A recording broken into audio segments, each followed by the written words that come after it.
یہ بزم جمی پوری ہے یہاں، ہر وقت برستی ہے رحمت، اس بزم سے جو بھی گزرے گا ایمان کی خوشبو پائے گا۔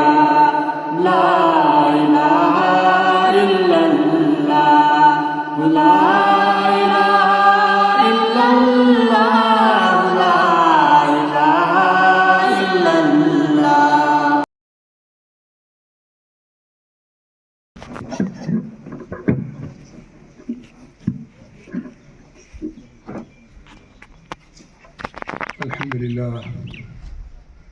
الحمد لله رب العالمين، والصلاة والسلام على رسوله النبي الأمين محمد وآله وصحبه أجمعين.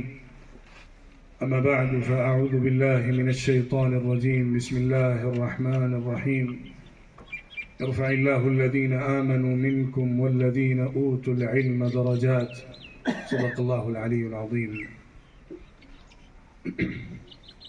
دار العلوم غنیت العلوم کے اس عظیم الشان ادارے میں آج میں حاضری دے کر خوشی محسوس کر رہا ہوں اور اسے اپنی سعادت سمجھتا ہوں کہ یہاں جو دینی، تعلیمی، دعوتی، فکری، اصلاحی کوششیں کی گئی ہیں اور کی جا رہی ہیں، اس کو قریب سے دیکھ سکوں، اس سے استفادہ کر سکوں اور کسی حیثیت سے اس میں اپنی شرکت شامل کر سکوں۔ میں اپنے برادر عزیز مولانا عرفان بٹ صاحب قدس اللہ العالی کا شکریہ ادا کرتا ہوں کہ انہوں نے مجھے اس خطے میں آنے کی دعوت دی اور میرے اس سفر کو ممکن بنایا، جو یہاں کی دینی تعلیمی کاوشوں کو دیکھنے کا ذریعہ ہے۔ میں اس ادارے کے صدر مدرس مولانا مفتی شبیر صاحب کا اور مفتی راشد، مفتی صدام ندوی و دیگر اساتذہ اکرام اور مولانا مفتی ارشاد صاحب قدس اللہ العالی اور بھی جتنے اساتذہ ہیں، میں سب کے نام تو نہیں جانتا، لیکن سب کا شکریہ ادا کرتا ہوں، اور اپنے ان عزیز طلبہ اور طالبات کا بھی کہ وہ یہاں پر میری بات سننے کے لیے جمع ہے۔ میں بہت لمبی تقریر نہیں کروں گا، لیکن اس موقع کو غنیمت جان کر کچھ ایسی باتیں آپ کے ساتھ ضرور شیئر کرنے کی کوشش کروں گا کہ جس کے ذریعے ہم اور آپ اپنا، اس ملک کا، دنیا کا بہتر مستقبل بنا سکتے ہیں۔ اللہ نے انسان کو سب سے اشرف مخلوق بنایا ہے۔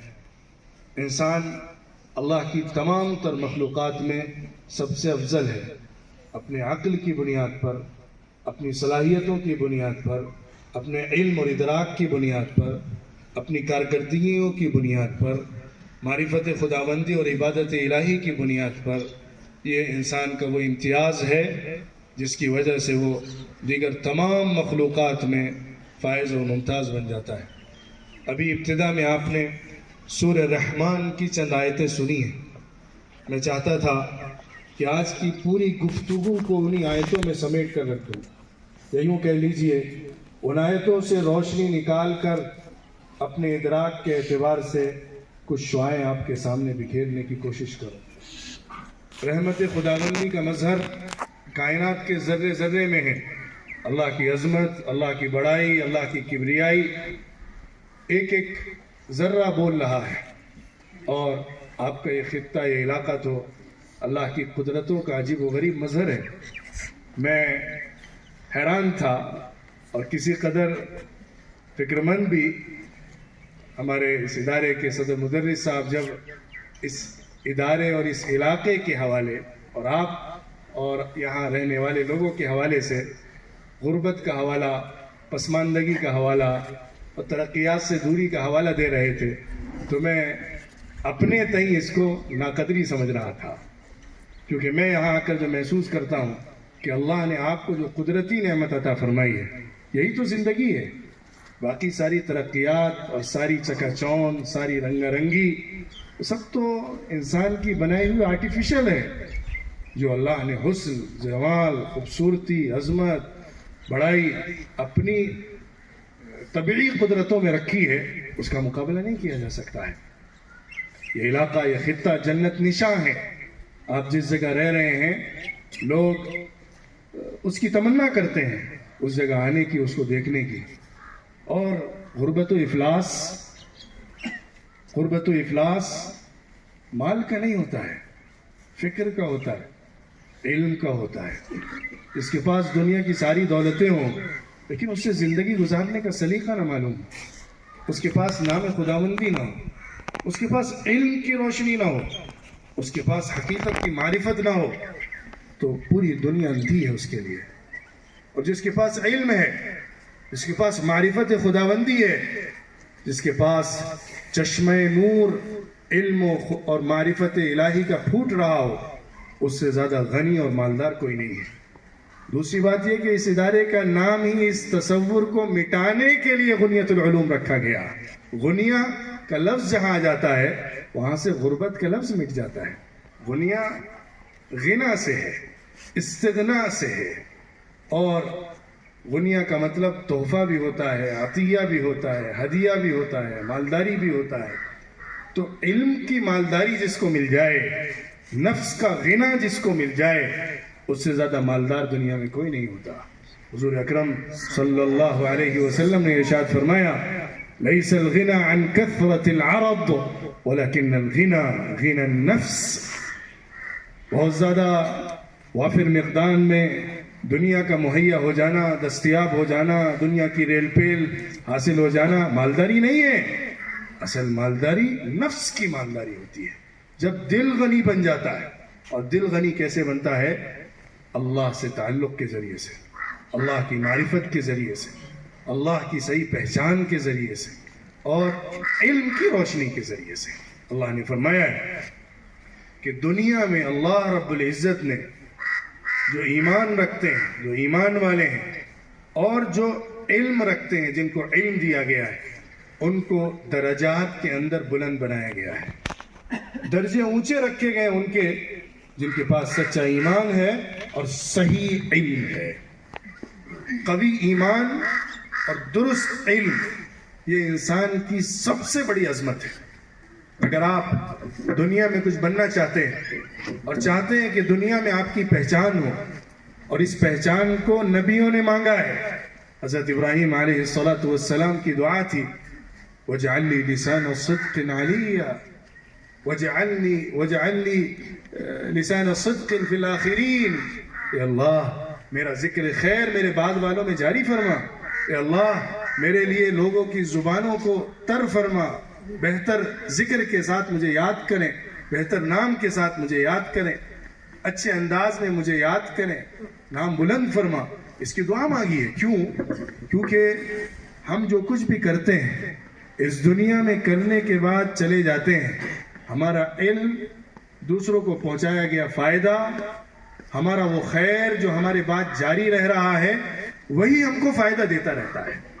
آج اس مدرسے کے بانی دنیا میں موجود نہیں ہیں، اللہ ان کو غریق رحمت فرمائے، اللہ ان کے درجات کو بلند فرمائے، اللہ ان کو اعلیٰ علیین میں درجہ عطا فرمائے، اللہ ان کو جنت الفردوس میں بلند مقام پر فائز فرمائے۔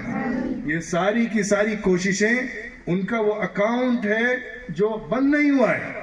وہ خود سے نماز تو اب نہیں پڑھ سکتے، نہ نماز پڑھنے کا ان کو ثواب مل سکتا ہے، اب نہ وہ کچھ صدقہ کر سکتے ہیں، زکوٰۃ دے سکتے ہیں، عبادتیں کر سکتے ہیں، نفلی کوئی کام کر سکتے ہیں، سب بند ہو گیا۔ جو دنیا سے چلا گیا اس کا اکاؤنٹ بند۔ لیکن جو اپنے پیچھے ایسے کام چھوڑ کے جاتا ہے جس کے ذریعے سے خیر جاری ہو، تو اسے بھی اس خیر کا حصہ ملتا رہتا ہے۔ اس کو رسول اللہ صلی اللہ علیہ وسلم نے صدقۃ جاریہ سے تعبیر کیا ہے۔ صدقہ جاریہ جو ہوتا ہے وہ مرنے کے بعد بھی دراز ہوتا ہے، مرنے کے بعد بھی چلتا رہتا ہے۔ تو حضرت غنی پوری رحمۃ اللہ علیہ نے جو یہ بیج بویا اور اس کو تناور درخت بنایا، آج وہ پھل دے رہا ہے، اور اللہ رب العزت نے چاہا، اللہ سے ہماری دعا ہے کہ یہ قیامت تک اسی طرح پھل دیتا رہے، اور اس کے پھل مزید میٹھے بنتے چلے جائیں، اور لوگوں کو نفع پہنچانے اور فائدہ پہنچانے کا ذریعہ بنتے چلے جائیں، اور یہ سارا کا سارا خیر ان تک پہنچے۔ عزیز طلبہ، میں نے بات شروع کی تھی الرحمن کے لفظ سے.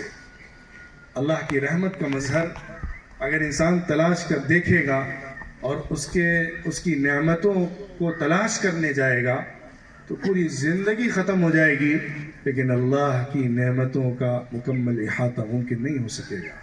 وَإِن تَعُدُّوا نِعْمَةَ اللَّهِ لَا تُحْصُوهَا إِنَّ الْإِنسَانَ لَظَلُومٌ كَفَّارٌ. اگر تم اللہ کی نعمتوں کو شمار کرنے لگو گے نہیں کر سکتے ہو کہ سب کا احاطہ کر لو.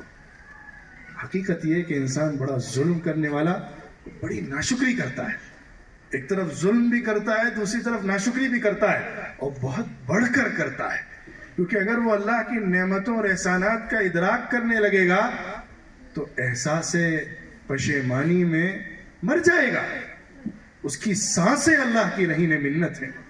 اس کا ایک ایک بول، اس کا ایک ایک قدم اللہ کے ان عظیم تر انعامات سے جڑا ہوا ہے کہ جس کی قدر کرنا اور جس کا شکر ادا کرنا انسان کے لیے اس دنیا میں ممکن نہیں ہے.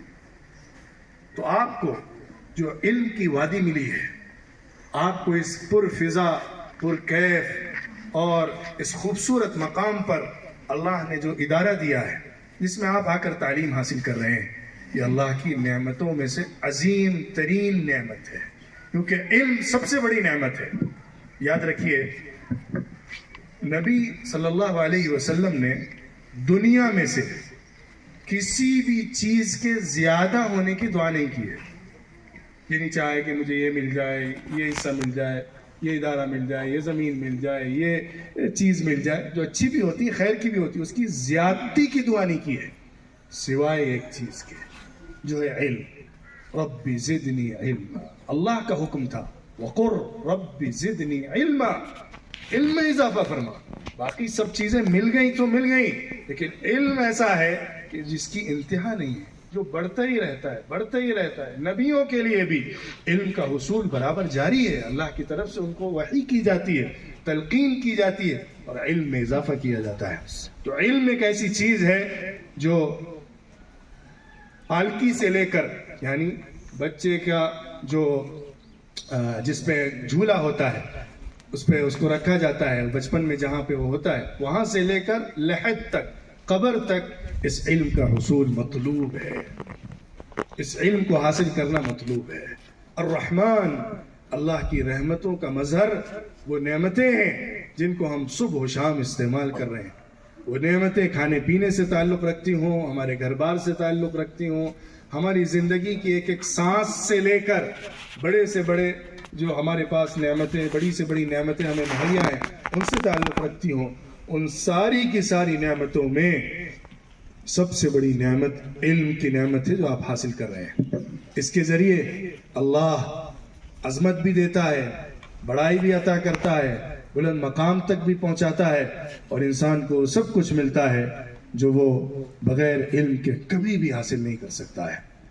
میں آپ کو پورے اعتماد کے ساتھ کہتا ہوں اور پورے تجربے اور ادراک کے ساتھ کہتا ہوں کہ دنیا کے سب سے بڑے مالدار کے پاس بھی اگر آپ چلے جائیں، اگر وہ علم والا نہیں ہے، وہ علم جو اللہ کا علم ہے، کائنات کا علم ہے، سائنس کا علم ہو، اور بھی دیگر جو دنیا کی ترقیاتی علوم کہلاتے ہیں ان کا علم ہو، اور پھر دوسری طرف قرآن کا، حدیث کا، شریعت کا علم ہو، اگر علوم سے بے بہرا ہے، جاہل شخص ہے، تو اس سے زیادہ غریب اس مقام پر کوئی نہیں ہوتا ہے. اس مجلس میں اس سے زیادہ غریب کوئی نہیں ہوتا ہے، چاہے وہ مال کے اعتبار سے سب سے بڑا مالدار ہو. اور ایک غریب و قلاش مفلس شخص جس کے پاس جیب میں کوڑی بھی نہ ہو، لیکن وہ اس مجلس میں بیٹھا ہو جہاں پہ سارے کے سارے لوگ حقیقت کو پہچانتے ہوں، علم کی قدر کرتے ہوں، تو اس کے چند بول بھی ہزاروں لوگوں کے مال و دولت پر بھاری ہو جاتے ہیں، کیونکہ اس کا علم بولتا ہے. اس کا وزن علم سے ہے، اس کا وزن اس کے پاس جو معرفت ہے اس کے ذریعے سے ہے، اور انسان کا صحیح وزن اس کے علم کے ذریعے سے ہی طے ہوتا ہے. اللہ نے قرآن عطا فرمایا، قرآن سکھایا، جو اللہ کی کتابوں میں سب سے افضل، سب سے جامع اور سب سے عظیم تر کتاب ہے. علم القرآن اللہ نے جو مخلوقات پیدا کی ان میں سب سے افضل مخلوق انسان ہے. خلق الانسان. انسان کو جو کچھ بھی اللہ نے صلاحیتیں دی ہیں، جو کچھ بھی انسان صلاحیتوں کو استعمال کر کے دنیا میں جیتا ہے، ان میں سب سے بڑی صلاحیت گویائی کی صلاحیت، بیان کی صلاحیت، ادا کرنے کی صلاحیت، تعبیر اور ما فی الضمیر کو بیان کرنے کی صلاحیت ہے، اور اپنے آپ کو، اپنے خیالات کو، اپنے افکار کو، اپنے ارادوں کو، اپنے خواہشات کو دوسروں کے سامنے دل فریب طریقے پر رکھنے کی جو صلاحیت ہے. علمہ البیان. اللہ نے اس سورت کی ابتدائی 4 آیتوں میں اپنے متعلق جو مضمون ہو سکتا ہے اس میں سب سے افضل صفت کو ذکر کیا ہے. الرحمن اللہ کی صفات میں سب سے عظیم تر صفت. علمہ القرآن. قرآن اللہ کی کتابوں میں سب سے افضل کتاب، اس کا ذکر کیا. خلق الانسان. اللہ کی مخلوقات میں سب سے افضل مخلوق انسان، اس کا ذکر کیا. علمہ البیان. انسان کو جو کچھ ملا ہے اس میں سب سے افضل بیان کا ذکر کیا. تو آپ کو اس جگہ سے فائدہ اٹھانا ہے، اس مقام سے استفادہ کرنا ہے. یہاں جو آپ کو علوم مہیا ہو رہے ہیں اور علوم کا تحفہ آپ کو دیا جا رہا ہے، اس سے آپ کو فائدہ اٹھانا ہے. اب ہم آتے ہیں اس پوائنٹ کی طرف کہ علم جو ہوتا ہے وہ علم اللہ رب العزت کی کائنات کو پڑھ کر اور اللہ رب العزت کی دی گئی رہنمائی اور اس کی گائیڈنس اور اس کی ہدایت، اس کی شریعت کو ملا کر ہی پورا کیا جا سکتا ہے. یہ ادارہ دونوں علوم کا جامع ہے. یہاں دینی علوم کا بھی مکمل انتظام ہے، شرعی علوم کو بھی پورے طور پر پڑھایا جاتا ہے، اور ساتھ ہی ساتھ اسکول کا بھی نظام برابر چل رہا ہے جس میں عصری علوم کو بڑی اہمیت کے ساتھ پڑھایا جا رہا ہے. علم میں دوئی نہیں ہے، علم ایک اکائی کا نام ہے، جو اکائی اللہ رب العزت کی ذات سے پوری کائنات کو جوڑ دیتی ہے. علم اس اکائی کا نام ہے کہ جس کے ذریعے اللہ رب العزت جو خالق کائنات ہے اس کی ذات سے پوری کی پوری کائنات کو، جو مخلوق ہے، جوڑ دیا جائے. یہی تو علم ہے. ہمارے پاس جو علم ہوتا ہے کہ اس کو لکڑی سے استعمال کر کے ایک ڈائس بنایا جا سکتا ہے، ایک پلاسٹک کو استعمال کر کے چیئر بنائی جا سکتی ہے، پیڑ کو کاٹ کے اس کی لکڑی کو استعمال کیا جائے تو دیگر چیزوں میں اس کو لایا جا سکتا ہے. بلڈنگ تعمیر کرنی ہو تو کہاں سے مٹیریلز مہیا کرنا ہے وہاں سے جمع کر کے اس کو استعمال کیا جا سکتا ہے. مخلوق تو اللہ کی ہے، ہم خالق تو نہیں ہے. ہم نے پلاسٹک پیدا تو نہیں کیے، ہم نے سیمنٹ پیدا تو نہیں کیے، ہم نے یہ لکڑی پیدا تو نہیں کی ہے. استعمال کرنے کا طریقہ سمجھا ہے. وَالَّذِي سَخَّرَ لَكُم مَّا فِي الْأَرْضِ جَمِيعًا وَالَّذِي خَلَقَ لَكُم مَّا فِي الْأَرْضِ جَمِيعًا اللَّهُ الَّذِي سَخَّرَ لَكُمُ الْفُلْكَ لِتَجْرِيَ فِي الْبَحْرِ بِأَمْرِهِ. اللہ رب العزت کی ذات ہے جس نے پوری کائنات کو مسخر کر کے انسان کو دیا ہے، اس کو استعمال کرنے کا طریقہ سکھایا ہے. استعمال کرنے کا طریقہ علم کے ذریعے آتا ہے، کاریگری کے ذریعے سے آتا ہے. استعمال کرنے کے لیے جو چیزیں درکار ہیں ان کو مہیا کرنے سے آتا ہے. تو اللہ رب العزت نے جو بھی علم دیا ہے اس علم کو اللہ سے جوڑ دینا یہی مطلوب ہے. اس پہلی آیت کے ذریعے سے بھی جو اللہ نے رسول اللہ صلی اللہ علیہ وسلم پر نازل فرمائی تھی. اقرأ باسم ربك الذي خلق الإنسان من علق اقرأ وربك الأكرم الذي علم بالقلم علم الإنسان ما لم يعلم. پڑھو، علم حاصل کرو، سیکھو، مطالعہ کرو، دیکھو، اللہ کی کائنات پر غور کر کے چیزوں کو اور حقائق تک پہنچو، لیکن اپنے رب کے نام کے ساتھ. تم قرآن بھی پڑھو اللہ کے نام کے ساتھ بسم اللہ کر کے، تم کائنات کو بھی پڑھو اللہ کے نام کے ساتھ، تم پہاڑوں کو بھی پڑھو اللہ کے نام کے ساتھ، تم کہکشاؤں پر نظر ڈالو اللہ کے نام کے ساتھ، تم پیڑوں کو دیکھو اللہ کے نام کے ساتھ، تم اس پر ریسرچ کرو اللہ کے نام کے ساتھ. نباتات، جمادات، حیوانات، کوہسار، فضائیں، کہکشائیں، آسمان، زمین، چرند، پرند، حیوانات، سب پر نظر ڈالو، ریسرچ کرو، غور کرو، ڈیپتھ تک جاؤ، لیکن اپنے رب کے نام کو لے کر، خالق کو پہچان کر۔ اس لیے آج کے جو سائنٹیفک علوم ہیں، سائنسز ہیں، وہ سب اللہ کے علم ہیں۔ کس نے کہا کہ وہ مغرب کا علم ہے؟ کس نے کہا کہ وہ یورپ کا علم ہے؟ ہم اگر کائنات پر غور کرتے ہیں، اگر ہم زمین کے اوپر غور کرتے ہیں، آسمان کے اوپر غور کرتے ہیں، ایسٹرونومی پڑھتے ہیں، بایولوجی پڑھتے ہیں، فزکس پڑھتے ہیں، کیمسٹری پڑھتے ہیں، یہ سارے کے سارے علوم اللہ رب العزت کی بنائی ہوئی مخلوقات پر ریسرچ کا تو انعام ہے۔ اللہ نے قرآن پاک میں بے شمار مقامات پر کائنات میں ریسرچ کرنے کی دعوت دی ہے۔ ان فی خلق السماوات والارض واختلاف اللیل والنہار لآیات لأولی الالباب۔ اللہ کہتا ہے کہ تم دیکھو رات و دن کے آنے جانے کو، آسمان و زمین کے بنانے کو، اگر عقل ہے، سمجھ ہے، ادراک ہے تو تمہیں اس کے ذریعے سے نشانیاں نظر آئیں گی، اللہ کی پہچان تمہیں اس کے ذریعے سے حاصل ہوگی۔ تو اللہ رب العزت کے نام کے ساتھ، اللہ رب العزت کے ذکر کے ساتھ، اللہ رب العزت کی معرفت کے ساتھ سارے علوم کو حاصل کرنا ہے، ورنہ قرآن پڑھ کر بھی گمراہی ہو جاتی ہے۔ یہدی بہ کثیرا یضل بہ کثیرا ویہدی بہ کثیرا۔ اللہ نے قرآن کے حوالے سے فرمایا کہ اس کے ذریعے اللہ بہتوں کو گمراہ بھی کر دیتا ہے اور بہتوں کو ہدایت بھی دیتا ہے۔ تو قرآن کے ذریعے بھی گمراہی ہو سکتی ہے اگر کوئی شخص قرآن پاک کو اللہ پر اعتراضات پیدا کرنے کے لیے پڑھ رہا ہے، اگر کوئی شخص قرآن پاک کو اللہ رب العزت کے انکار کے لیے پڑھ رہا ہے، اس میں اشکالات پیدا کرنے کے لیے پڑھ رہا ہے، تو ظاہر ہے پھر قرآن سے وہ گمراہی لے گا۔ اور کتنے لوگ ہیں جو قرآن کو لے کر اس پر اعتراض کرنے کے مقصد سے لیتے ہیں اور اس کی وجہ سے گمراہ ہو جاتے ہیں۔ دوسری طرف اس سے ہدایت بھی ملتی ہے۔ ہدایت کے لیے تقوی درکار ہوتا ہے، نفس کو تیار کرنا مطلوب ہوتا ہے کہ وہ ہدایت کا چشمہ جب پھوٹے تو دامن کھلا ہوا ہو کہ چھینٹے اس پر پڑ سکیں، ظرف موجود ہو، الٹا نہ ہوا ہو کہ اس میں پانی سما سکے۔ اس لیے قرآن پاک کی ہدایت لینے کے لیے بھی نام خداوندی مطلوب ہے، اور پوری کائنات کا مطالعہ کرنے کے لیے بھی نام خداوندی مطلوب ہے۔ آپ جو علم حاصل کر رہے ہیں اس کو پوری لگن اور محنت کے ساتھ حاصل کریں۔